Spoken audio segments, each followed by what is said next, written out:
Hello everyone, and you're welcome to another edition of The Other Side of the Bridge. Now, we're fresh off a 4-2 loss to Manchester City, and I think it's time for us to tell ourselves some hard truth. And we're not going to be talking about the coach, we're not going to be talking about the players, but it's time to shed light on the owners.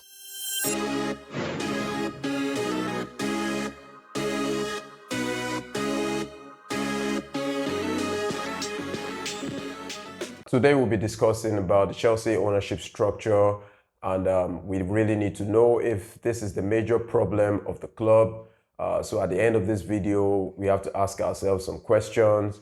Is the ownership structure really working in favor of Chelsea, or is it causing more harm than good to the club? Now I'm going to give you a brief history of Chelsea ownership from the 80s all the way down to 2024. In 1982, Ken Bates bought Chelsea for just £1.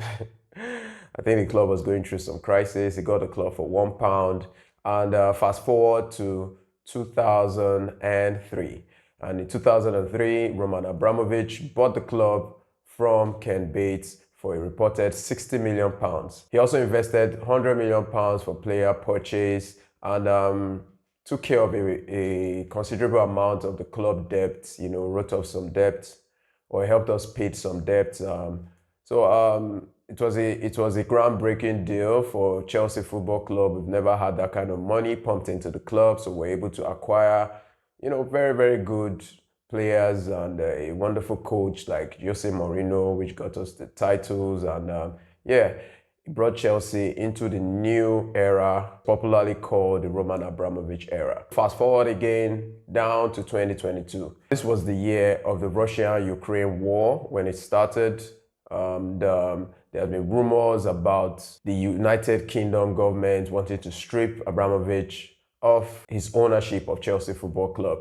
And it came full circle, and he was sanctioned. Lots of sanctions were put on him because of his ties to Vladimir Putin. And the club was stripped away from him. His assets were frozen. And we got into a very dire situation. So the club was put up for sale, and in came a group of people under a consortium called Bluco. And they purchased the club for a reported £2.45 billion.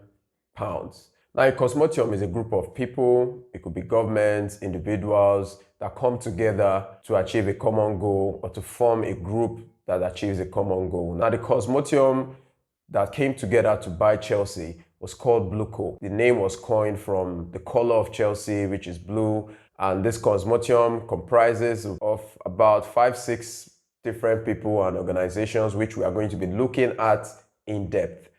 Now, we already know the people in the forefront, which is Clear Lake, and we all know Todd Bowley, who is the chairman, but do you know the others? And today we'll be looking at a couple of the other people that are involved in the ownership of Chelsea and probably the reasons for our current struggle. Now we'll start with the most popular, Todd Bowley. Todd Bowley is the chairman. He's reportedly worth about $6 billion. So Todd Bowley is a co-owner of Los Angeles Dodgers, and a lot of people don't know that his partner, who is Mark Walters, which is the second person we're going to be looking into, is also part of the ownership group called Bluco that owns Chelsea. So Mark Walters is majority stake owner in Los Angeles Dodgers, and he's also a co-owner of Chelsea. Mark Walters is worth about $6 billion. Now we're going to be looking at the third party, and this is an organization which is called Clear Lake Capital. We all know about Egbali, who is also one of the faces of the Chelsea ownership. But you know about his co-partner, Jose Feliciano. Now, Clear Lake is owned by both Feliciano and Egbali. Now, their net worth is about $4 billion each. It is reported that Clear Lake has about 50% or own about 50% of the stake in this consortium. Now, the fourth person we're going to be looking at is Hans-Georg Wyss, founder of a medical company called Synthes, and he's reportedly worth about $4.7 billion. The fifth on the list is Jonathan Goldstein. Now, Jonathan Goldstein is the CEO of Kane International, and he's also reportedly worth about $1.2 billion. Now, each of these individuals are multi-billionaires. A consortium, a group of people coming together to buy Chelsea. None of these ones are football oriented. They are strictly into this for the business. Blueco bought Chelsea for 2.5 billion, and it is reported that they also committed to invest about 1.75 billion pounds over the next 10 years on the signing of players, which already we can say they're already more than halfway there, because they spent over 1 billion pounds in just about 3 years since they came in. The shake-up in the club, from the players to the staff, so many people had to go, even to the coaches. Everything that had an imprint of Roman Abramovich had to leave the club. The likes of Peter Cech, Granskaya had to go. Even the medical team, most of them had to go. The groundsmen had to go. And we had Tuchel as coach. And don't forget, Chelsea was just coming out from winning the Champions League just a year prior to that. And the club was in a very, very good state.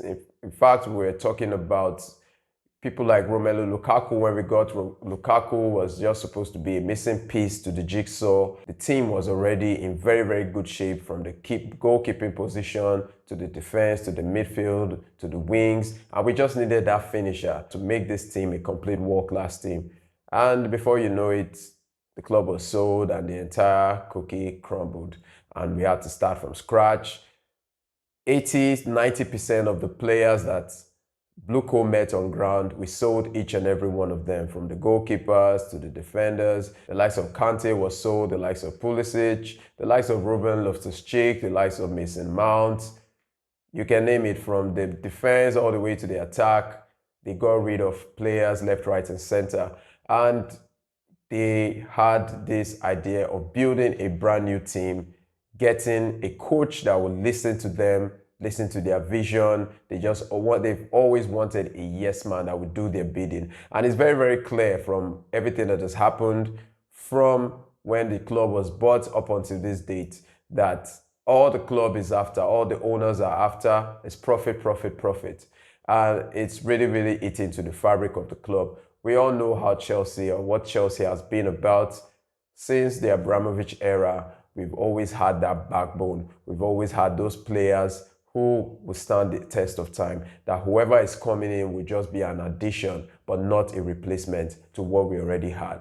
But right now, every Tom, Dick, and Harry that is coming into the club is replacing one person or the other, and we're not even bringing quality players. These owners brag about reducing the wage bill, the wage structure, but the truth is they are just reducing the wage structure for their own pockets. They are not interested in paying the high wages. I'm not an accountant, but I know very well that if you want to get good quality players, you have to be ready to pay quality fee. And we're putting players on long-term contract so that as we buy them, to sell them, they will always have very good resale value. And it's more or less an investment for them. And they are looking to reap, from their investments in the next 3, 4, 5, 6 years. So we buy a lot of youngsters, and and we sell them for very good profit. And that is the business that they have come to do in Chelsea. Now, we all know Roman Abramovich. Yes, he was a billionaire, but he had love and passion for football. He had love and passion for the club. Everything he did was purely out of passion. He sacked a lot of coaches that the fans loved, but we all knew his heart was in the right direction. He wasn't sacking them just because he didn't like them. He sacked them and brought in people he felt were better and that was going to lead the club to greater glory. We all know his affiliation with trophies. He always wanted the likes of the Champions League and all, and he was always after it, sacking and firing and hiring quality coaches, and getting the best of players to Chelsea. But since these owners took charge, can we really say we have the best players? I mean, if you look around our squad, how many players are actually world class? I know, yeah, we have Cole Palmer, but Cole Palmer has only done this for one season. So the jury's still out on Palmer, if he can repeat the same success he had last season, if he can repeat it this season. And maybe you look at Reece James, yes, a quality right back, but he's been injured for the past 2 seasons. And I think that's it. From the goalkeepers to the strikers, we really have nothing. and this is not what Chelsea, this is not the kind of fabric Chelsea was made of. And we're just buying quantity and less of quality. Yes, as fans, we always want these players to do well. As fans, we always support whoever coach is brought in. But the truth is, the model we're running is definitely not working. The model we're running is going to lead us into more problems. We're going into the deep end. Right now is about 3 years since these owners took charge, and everything is still mediocre. Chelsea is going down, right before our very eyes. We're getting coaches not because of their philosophy, not because of what they bring to the table and how well they are going to coach the team, not because of the trophies they're going to win, but simply because of their ability to say yes to the owners, to whatever they want. Now, I also want to talk about the sporting director role. We already complained about having too many billionaires, too many hands in the kitchen. Now we have 2 sporting directors. A lot of clubs don't even have sporting directors. Many of them just have one.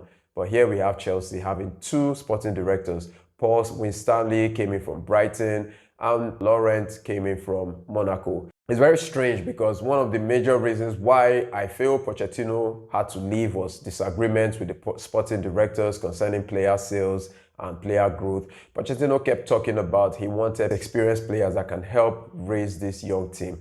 And there was disagreement between him and the sporting directors. And obviously it got to the owners. And like I said, it's very difficult to tell who's calling the shots. We have about 6 billionaires running Chelsea, and each one of them have their own opinion concerning the teams, which I also say they are not football people. We also know that Todd Bowley had a dinner with Mauricio Pochettino right before he was, a day or two before he was sacked, or rather the week he was sacked.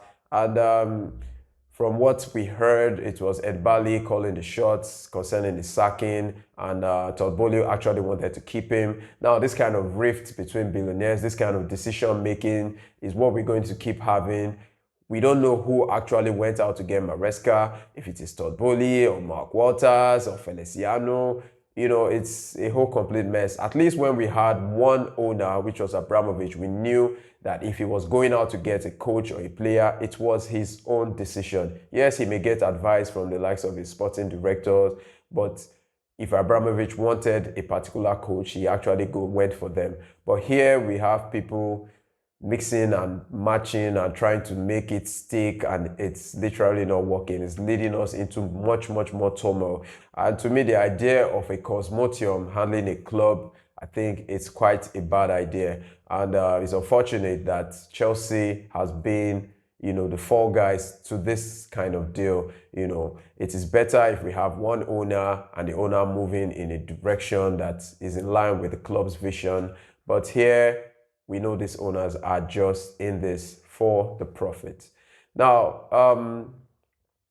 I don't know. It's quite sad, and a lot of times we're going to blame the coaches.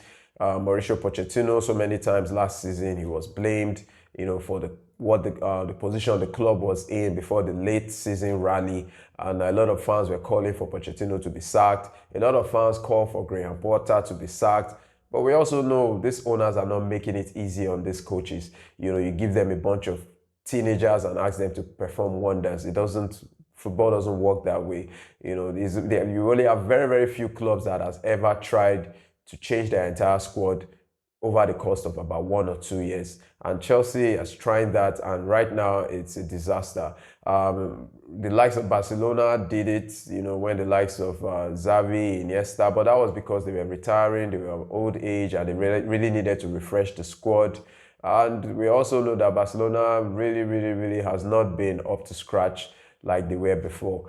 Yes, you can say the owners are saving costs, they are coming up with good ways, to beat the FFP and all that. But the truth is, it's also putting the club in a dire situation, selling our grounds, selling our team, the female team, selling the club name, so many things, that are not really adding up. Having players on 8 years, 7 years contracts. If they don't come good, the club is going to lose a lot of money. Honestly, it's a disaster, honestly. And I think the club really these owners need to hands off and put somebody in there that really knows about football as the chairman.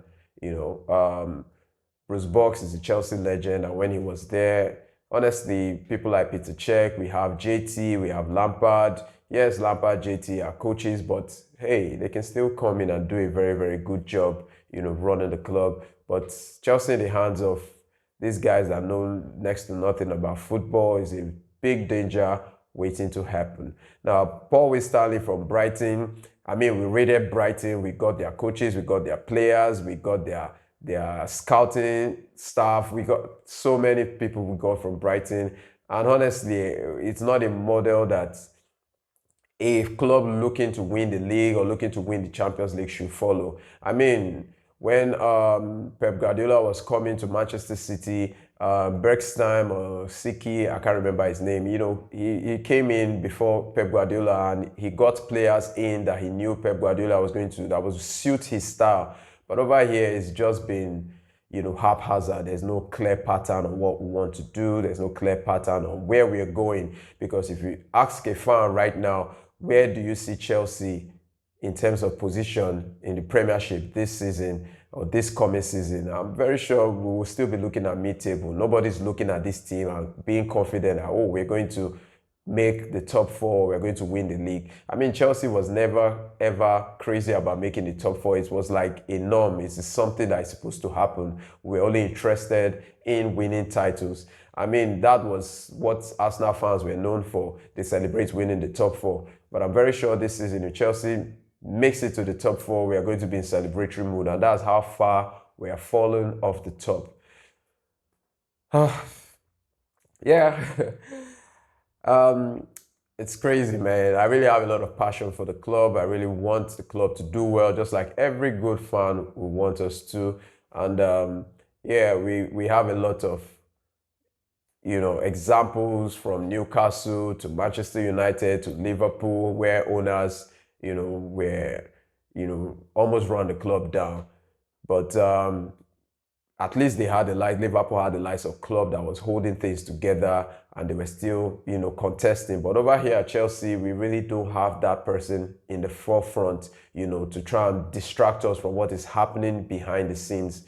Or everybody's attention is behind the scenes. We can see what's happening with Conor Gallagher. Rumors have it that he's already agreed terms with Atletico Madrid. So he's off to Atletico Madrid. Chalobah is still waiting. We're still waiting to hear what's going to happen to him.